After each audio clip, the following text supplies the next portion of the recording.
এরপরে আল্লাহ তাআলা বলেন বাসীরা, শুধু কি শ্রবণ শক্তি দিয়েছি, তোমাকে আমি দৃষ্টি শক্তিও দিয়েছি। রব্বে কারীম বলেন, তুমি দেখো বান্দা, এই যে তোমার বডি, এই বডির ভিতরে কত সুন্দর আমি তোমাকে সৃষ্টি করেছি। দুনিয়ার সমস্ত মাখলুকাতের উপর তোমাকে প্রাধান্য দিয়েছি, আশরাফুল মাখলুকাত তুমি বানিয়েছি, তুমি কি দেখো না? আল্লাহ তাআলা দেখেন, উত্তপ্ত গরমের মাঝে কাঠফাটা চৌচির জমিনের ভিতরে বৃষ্টি বর্ষণ করেন কে? এই বৃষ্টির দৃশ্য দেখান কে? এই জমিনের ভিতরে ফসল ফলানো, এটা আল্লাহ তাআলা দেখান।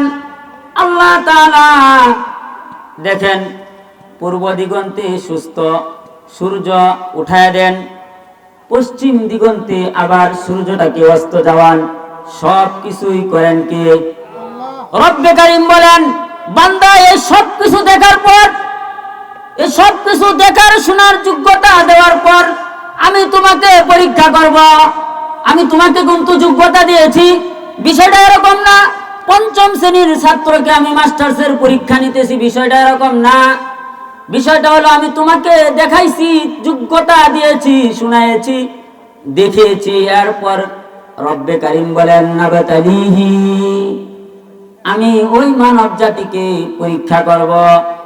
ফাজআলনাহু সামিআন বাসীরা, যার কারণে আমি তাকে দৃষ্টি শক্তি দিয়েছি, শ্রবণ শক্তি দিয়েছি। শ্রবণ শক্তি দিছি, দৃষ্টি শক্তি দিছি, সুতরাং তোমাকে পরীক্ষা করার মতো যোগ্যতা আমি তোমাকে দিছি। এরপরে যদি তুমি ফেল করো তাহলে তোমার কিন্তু খবর আছে। শ্রবণ শক্তি দেওয়ার পর দৃষ্টি শক্তি দেওয়ার পর আল্লাহ তাআলা বলেন, বান্দা তুমি তো চক্ষু পাইছো, শোনার মতো যোগ্যতা পেয়েছ। আল্লাহ তাআলা বলেন, ইন্না হাদাইনাহুস সাবিলা ইম্মা শাকিরান ওয়া ইম্মা কাফুরা। রব্বে কারীম বলেন, বান্দা তোমাকে যোগ্যতা দেওয়ার পর তোমার কাছে আমি তোমাকে একটা পথ দিয়েছি। সেই পথটা হলো কোরআন হাদিসের পথ। কিসের পথ বলেন? কোরআন সুন্নাহর পথ, শরীয়তের পথ, আল্লাহ তাআলার পথ। বান্দা তুমি যদি চাও শরীয়তের এই পথে, আল্লাহ তাআলার এই পথে তুমি চলতে পারো, আর যদি তুমি না চাও, নাও পারো, ইন্না হাদাইনাহুস সাবিলা ইম্মা শাকিরাও ওয়া ইম্মা কাফুরা। তুমি যদি বান্দা চাও তাহলে তুমি শুকরগুজার করতে পারো, মুমিন হতে পারো, আর তুমি যদি না চাও কাফের হয়ে যেতে পারো। এটা তোমার ইচ্ছা, কিন্তু পরবর্তীতে তুমি কি হইলে কি পাইবা সেটা আল্লাহ তাআলা উল্লেখ করেছেন। ইন্না আ'তাদনা লিল কাফিরিন,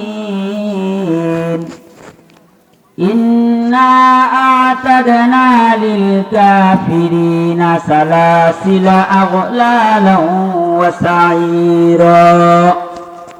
রব্বে কারীম বলেন, বান্দা তুমি যদি আমার দেখানো পথ অনুযায়ী না চলো, দেখানো পথ থেকে যদি তুমি বঞ্চিত হয়ে যাও, তাহলে তোমার জন্য আল্লাহ তাআলা বলেন, তোমার জন্য সালাসিলা, তোমার জন্য শিকল তৈরি করা আছে, বেড়ি তৈরি করা আছে, জাহান্নামের আগুন তোমার জন্য প্রস্তুত করা আছে।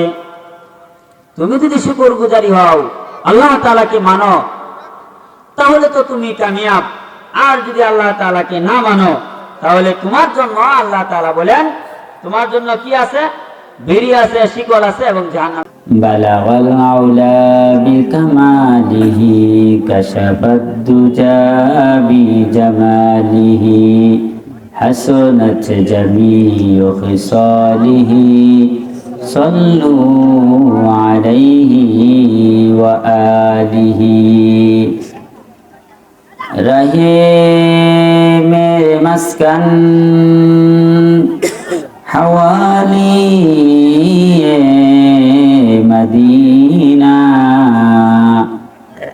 मेरे मदफन दियारे मदीना बलगल मौला बिकमालिही कशफत दुजा बिजमालिही हसनत जमीउ ख़िसालिही सल्लू अलैहि व आलिहि।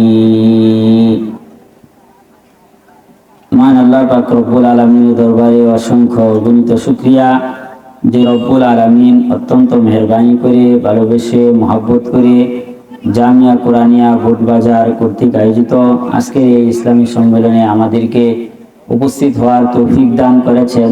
এজন্য আমরা সকলেই অন্তরের অন্তঃস্থল থেকে মহব্বতের সাথে কালিমাতুশ শুকুর আদায় করি। সকলে বলি আলহামদুলিল্লাহ। আমি যে আয়াত তেলাওয়াত করেছি এই আয়াতে এই সূরায় আল্লাহ তাআলা ভূমিকা সহই উল্লেখ করছেন। যেহেতু আল্লাহ তাআলা এই ভূমিকা সহ উল্লেখ করছেন, নতুন করে আমার কোনো ভূমিকার প্রয়োজন নাই। আমরা সরাসরি এই সূরা থেকেই আলোচনা ইনশাআল্লাহ শুরু করব। তবে এই সূরাটা, এই সূরার নাম সূরাতুদ দাহরি। আমাদের ভারত উপমহাদেশে এই সূরার নাম সূরাতুদ দাহরি হিসাবেই পরিচিত। এই সূরাটা মধ্যপ্রাচ্যে আরব রাষ্ট্রগুলাতে এই সূরার নাম সূরাতুল ইনসান এই হিসাবে পরিচিত। মানে একটা সূরাই দুইটা নাম, একই সূরায় দুই নামের যথেষ্ট কারণও আছে। কারণ এই সূরার মধ্যে দুটা শব্দই আছে, যেমন হাল আতা আলাল ইনসানি হিনুম মিনাদ দাহরি, যে দাহর শব্দ আছে এই অনুযায়ী এই সূরার নাম দাহর। আবার আলাল ইনসানি যেহেতু আছে এই হিসাবে এই সূরার নাম ইনসানও উল্লেখ করা হয়েছে। তো এই সূরায় আল্লাহ তাআলা জান্নাত এবং জাহান্নামের আলোচনা করেছেন। আল্লাহ তাআলা বহু জায়গায় জান্নাত এবং জাহান্নামের আলোচনা করেছেন, কিন্তু এই জায়গায় যে আলোচনাটা করছেন এই আলোচনাটার ভাষাশৈলী অত্যন্ত মজবুত, অত্যন্ত সুন্দর, এবং ভাষার যত কোয়ালিটি হইতে পারে এই জায়গায় এইভাবে সুন্দর করে আল্লাহ তাআলা সাজিয়েছেন। এই সূরাতে জান্নাত এবং জাহান্নামের আলোচনা আল্লাহ তাআলা করছেন। আল্লাহ তাআলা বলেন হাল আতা আলাল ইনসানি হিনুম মিনাদ দাহরি। তার পূর্বে আমি আরেকটা কথা বলি, এই সূরা আল্লাহ রাসূল সাল্লাল্লাহু আলাইহি সাল্লাম যখন তেলাওয়াত করতেছিলেন তখন আল্লাহ রাসূল সাল্লাল্লাহু আলাইহি ওয়াসাল্লামের সামনে একজন হাবশী সাহাবী ছিলেন, কালো সাহাবী ছিলেন। যখন জান্নাত জাহান্নামের জান্নাতের আলোচনা আল্লাহ রাসূল সাল্লাল্লাহু আলাইহি সাল্লাম এই সূরা যখন তেলাওয়াত করলেন, জান্নাতের আলোচনা সম্বলিত এই সূরা যখন তেলাওয়াত করা হইল, তখন এই সাহাবী একটা চিৎকার দিলেন যে কত দ্রুত তিনি জান্নাতে চলে যাবেন, এবং ওই চিৎকারের সাথে সাথে তিনি মৃত্যুবরণ করছেন। এই সূরার ভিতরে এত সুন্দর করে আল্লাহ তাআলা জান্নাতের বর্ণনা করছেন। তার পূর্বে আল্লাহ তাআলা বলেন হাল আতা আলাল ইনসানি হিনুম মিনাদ দাহরি লাম ইয়াকুম শাইআন মাযকুরা। হে আমার বান্দা, তোমার মানুষের যে মহাকাল চলল, অনেক দীর্ঘ সময় গেল, তার ভিতর থেকে অল্প একটু সময় এরকম গেছে লাম ইয়াকুম শাইআন মাযকুরা, তুমি উল্লেখিত কোনো বস্তু ছিল না, উল্লেখ করার মতো তুমি কোনো কিছু ছিল না। মানুষের ভিতর থেকে এই যে সময় আমাদের গেল, কত বসন্ত গেল, 30-35 বছর বা বহু কাল গেল, এই সময়ের ভিতর থেকে অল্প এমন সময় গেছে যে সময়গুলাতে আমাকে আপনাকে বলার মতো আমরা কোনো বস্তু ছিলাম না। সেটা দুই ধরনের হতে পারে। তাফসীরের কিতাবগুলাতে দুই ধরনের ব্যাখ্যায় আসছে। একটা হলো আল্লাহ তাআলা যখন আদম আলাইহিস সালামকে সৃষ্টি করলেন, আদম আলাইহিস সালামকে সৃষ্টি করার পর আদম আলাইহিস সালামকে মানব জাতিকে, আদম আলাইহিস সালামকে আল্লাহ তাআলা যখন সৃষ্টি করেছেন তখন নিজ হাতে সৃষ্টি করছেন। অন্য সমস্ত জিনিস আল্লাহ তাআলা হুকুমের মাধ্যমে সৃষ্টি করছেন, এটা তোমরা হও বা তোমরা করো, এইভাবে করছেন। কিন্তু আল্লাহ তাআলা নিজেই এই মানব জাতিকে নিজ হাতে আল্লাহ তাআলা সৃষ্টি করছেন আদম আলাইহিস সালামকে। আদম আলাইহিস সালামকে যখন একটা মাটির পুতলার মতো বানায় রাখছেন, বিভিন্ন জায়গা থেকে মাটি এনে মাটির একটা পুতলা বানাইছেন, বানায় রেখে দিয়েছেন। ইবলিস তখন ছিল সবচেয়ে বড় বুজুর্গ, মুআল্লিমুল মালায়েকা, ফেরেশতাদের মধ্যে সে শিক্ষক ছিল। সে বারবার আসতো আর দেখতো যে আল্লাহ তাআলা এটা কি বানাইতেছে। আল্লাহ তাআলা আমাকে আগুন দ্বারা বানাইলেন, ফেরেশতাদেরকে নূর দ্বারা বানাইলেন, হুকুম দ্বারা, আর এটা মাটি দ্বারা বানাইতেছেন। অথচ তার কত কদর, আল্লাহ তাআলা স্বয়ং নিজ হাতে বানাইতেছেন। জিনিসটা কি এটা দেখার জন্য এই ইবলিস সে বারবার আসে, আয়সা দেখে, বসে থাকে কি হইতেছে এটা দেখে। কিছুদিন যাওয়ার পর সে আসে, আয়সা নাকে ছিদ্র দিয়ে ঢুকে ভিতরে প্রবেশ করে এবং বায়ুপথ দিয়ে সে বাইর হয়ে যায়। তেমন কোনো কিছুই সে পাইল না। তার ভিতরে একটা অহংকার সৃষ্টি হইল এবং সে একটা থুতু নিক্ষেপ করলো ওই মাটির পুতলাটার ভিতরে, পেট বরাবর। আদম আলাইহিস সালাম যে পুতলা বানায় রাখছেন ওইটার ভিতরে তো সে থুতু নিক্ষেপ করলো, আর থুতুটা এই পেটের মাঝখানে পড়লো। তারপরে এটাকে আল্লাহ তাআলা এই জিনিসটা, এই যে থুতু মিশ্রিত কিছু মাটি আল্লাহ তাআলা এখান থেকে উঠায় না ফেলে দিলেন। এই জায়গাটাতে নাভি সৃষ্টি হইল, মানুষের সৌন্দর্য আরো বৃদ্ধি পাইল। ঠিক কিনা বলেন? নাভি দেওয়ার কারণে কোনো মানুষের সৌন্দর্য কি নষ্ট হয়ে গেল? আরো বৃদ্ধি পাইল। আর ওই যেটা নিক্ষেপ করছিলেন থুতুরা, সেটার দ্বারা আল্লাহ তাআলা কুকুর সৃষ্টি করলেন। এটা ইসরায়েলি রিওয়ায়াত। যাই হোক, আল্লাহ তাআলা বলেন এই সময়টাতে যখন মাটির পুতলা তোমরা ছিলা, সেই সময় তোমাকে উল্লেখ করার মতো তুমি কোনো বস্তু ছিল না।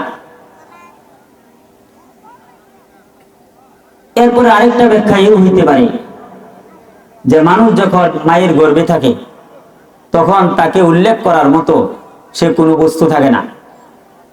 এটা মায়ের গর্ভে একটা মানুষ আছে, আমরা এই কথা কোনো সময় বলি না যে সে আমাদের গর্ব, সে আমাদের অহংকার, তার চরিত্র ফুলের মতো পবিত্র, সে অমুক নেতা তমুক নেতা, এরকম আমরা বলি না।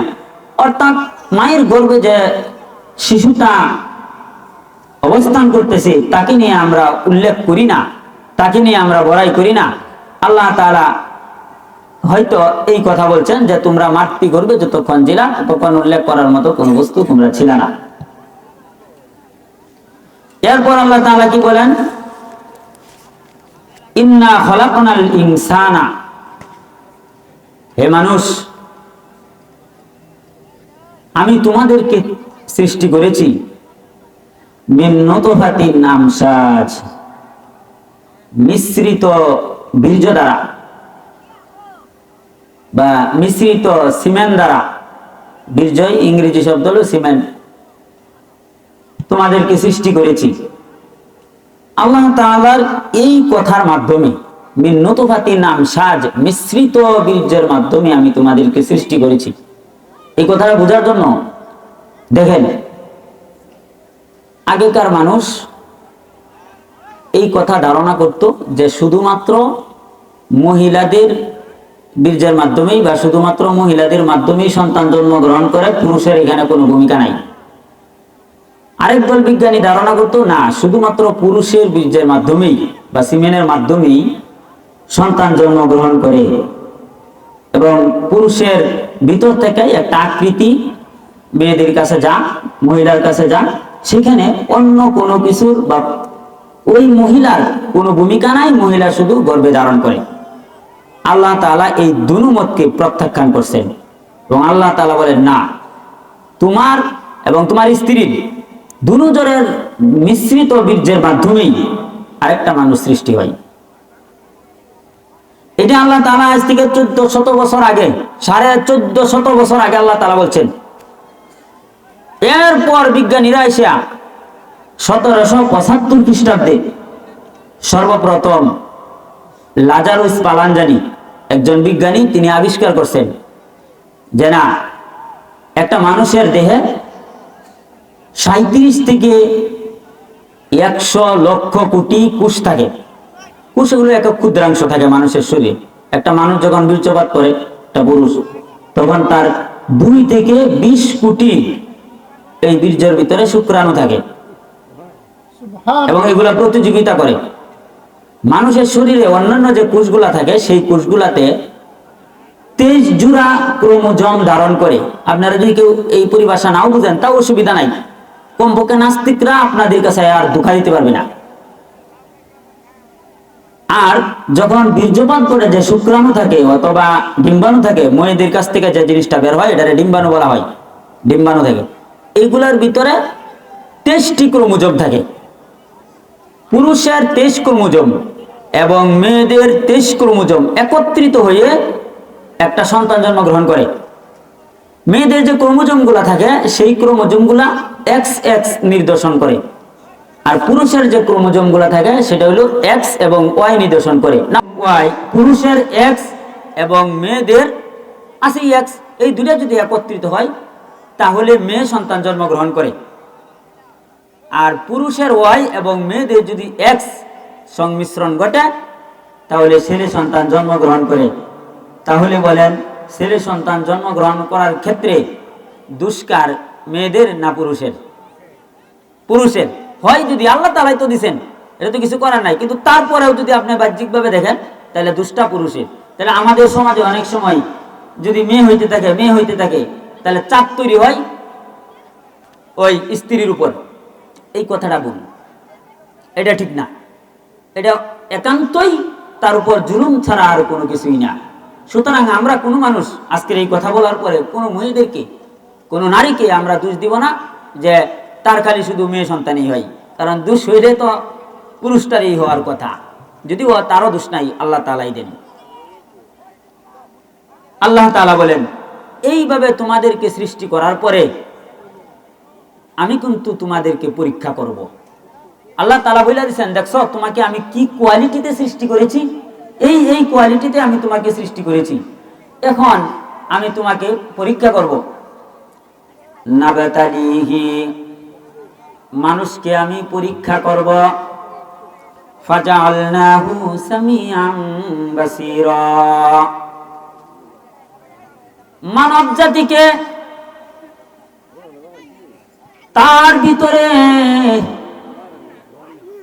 আমি প্রভু যেভাবে তোমাদেরকে সৃষ্টি করেছি, যে কোয়ালিটিতে তোমাকে সৃষ্টি করেছি, আল্লাহ তাআলা উল্লেখ করেছেন।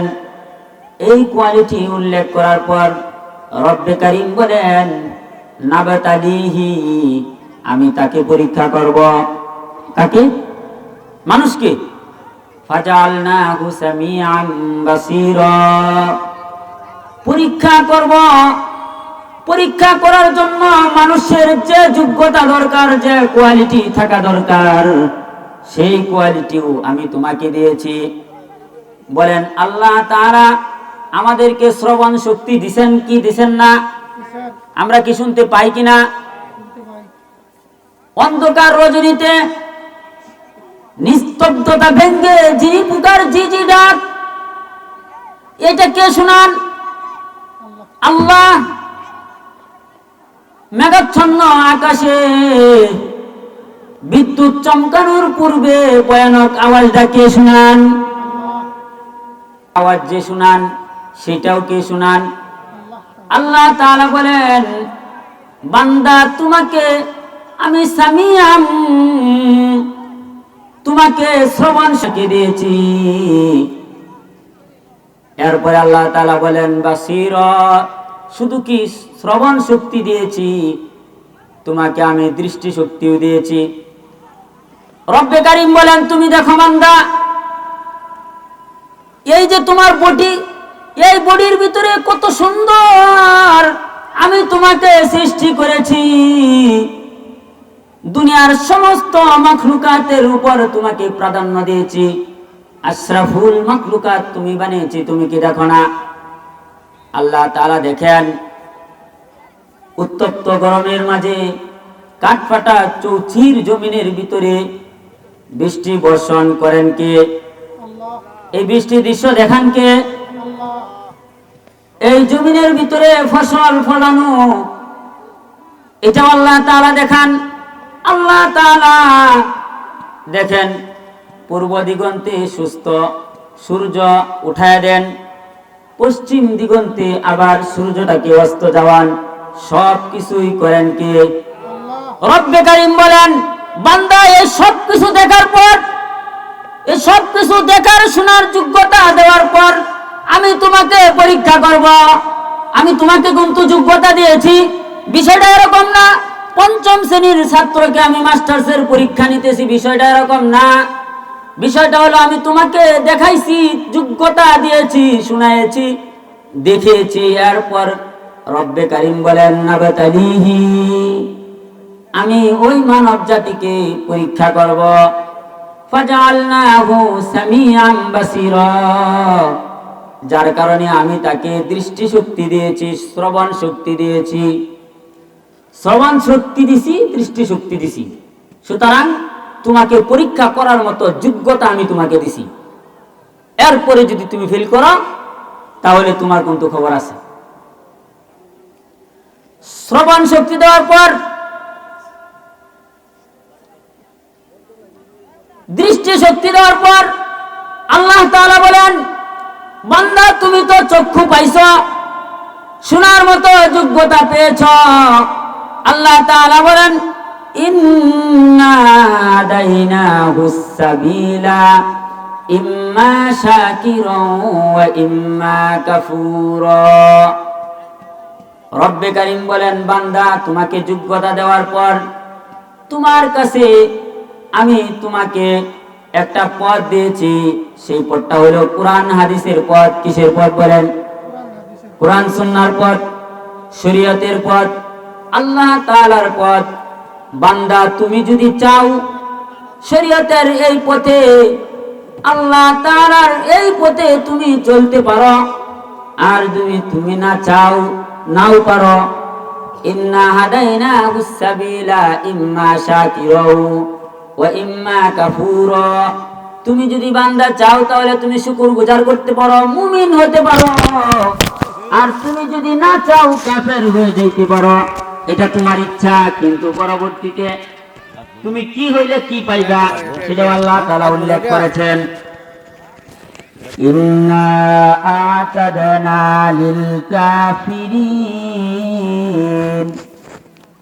ইন্না আ'তাদনা লিল কাফিরিনা সালাসিলা আগলালান ওয়া সাঈরা।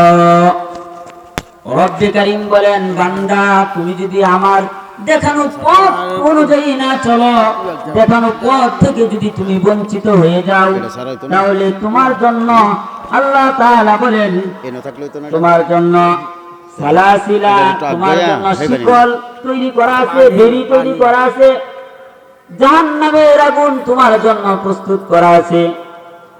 তুমি যদি শুকরগুজারি হও, আল্লাহ তাআলাকে মানো, তাহলে তো তুমি কামিয়াব।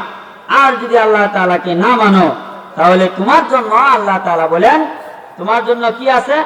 বেড়ি আছে, শিকল আছে এবং জাহান্নাম।